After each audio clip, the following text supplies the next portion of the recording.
Un benvenuto su Heavy Metal Heaven.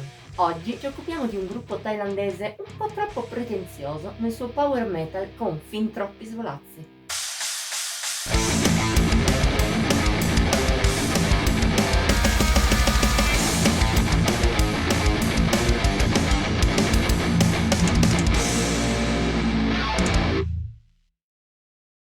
Se si pensa alla Thailandia, il metal non è certo la prima cosa che viene in mente. Eppure con la diffusione del nostro genere preferito in tutto il mondo, anche nel paese del sud-est asiatico, a oggi si è formata una sua piccola scena. È quella a cui appartengono i Melodious Date.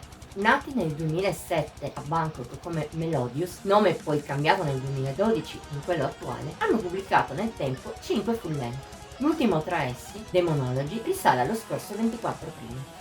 Come dicevamo la scorsa settimana nella recensione dei Terra Nullis, se vuoi la trovi qua su, quando un gruppo viene da un paese così esotico, due sono i casi. O la sua originalità è spiccata, oppure aderisce in maniera a volte anche radicale agli stilemi di un determinato genere.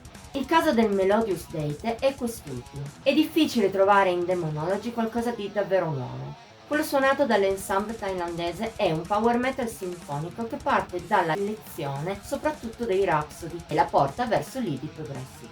Lasciata da parte l'epicità, abbiamo perciò tanti cambi di tempo e anche un bel po' di tecnica, qualcosa in cui il gruppo asiatico si dimostra eccellente, almeno a livello strumentale. Tutti i musicisti sono più che validi, ma purtroppo il loro sfoggio di bravura molto spesso risulta sterile. In effetti per me Demonology è un album fin troppo pieno di passaggi pomposi e di svolazzi. Lo rendono barocco, ma non in senso buono, e fanno apparire il gruppo quasi vanitoso. Di certo i Melodious Date mostrano più quando puntano su qualcosa di più diretto, orientato al power, ma anche lì il risultato è tutto fuorché eccezionale. Colpa dei tanti cliché che peraltro i thailandesi ripetono ancora e ancora. Peraltro lo fanno a tutta velocità, come se avessero troppa fretta per fermarsi a riflettere. Il difetto peggiore del disco è però la lunghezza, che amplifica tutti gli altri. Rende Demonology una maratona estenuante che alla lunga non si può neppure definire gradevole, ma solo arduo da ascoltare. Ne risulta un'ora abbondante che non riesce a suscitare granché, anche vista l'assenza quasi totale di hit. L'unica che davvero mi è piaciuta è Witchery. Più semplice e fruibile, l'ho trovata gradevole e diversa dal resto, anche grazie all'ospite Arina Sinebriukova alla voce. Per il resto però la scaletta va avanti senza particolari scassoni, tra strumentali che allungano il brodo e sembrano solo dimostrazioni di abilità fine a se stesse, e pezzi troppo simili gli uni agli altri. Diversi sono anche carini se presi a sé stanti, ma nel contesto del disco si perdono. L'unica che invece spicca, purtroppo in negativo, è Lament of the Banshee, ballata che rallenta di molto i ritmi forsennati, ma senza proporre nulla di positivo. In conclusione, se dovessi trovare una sola parola che descriva Demonology, quella è pretenzioso.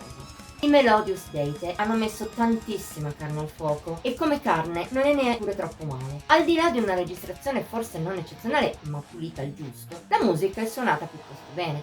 Se la forma è indiscutibile, non c'è però abbastanza sostanza, specie contando quanto la musica sia portata per le lunghe. Poi magari chi ama il power metal più vorticoso e sparato in velocità potrebbe anche trovare gradevole quest'ultima fatica dei thailandesi, ma tutti gli altri, secondo noi, possono starne tranquillamente alla larga.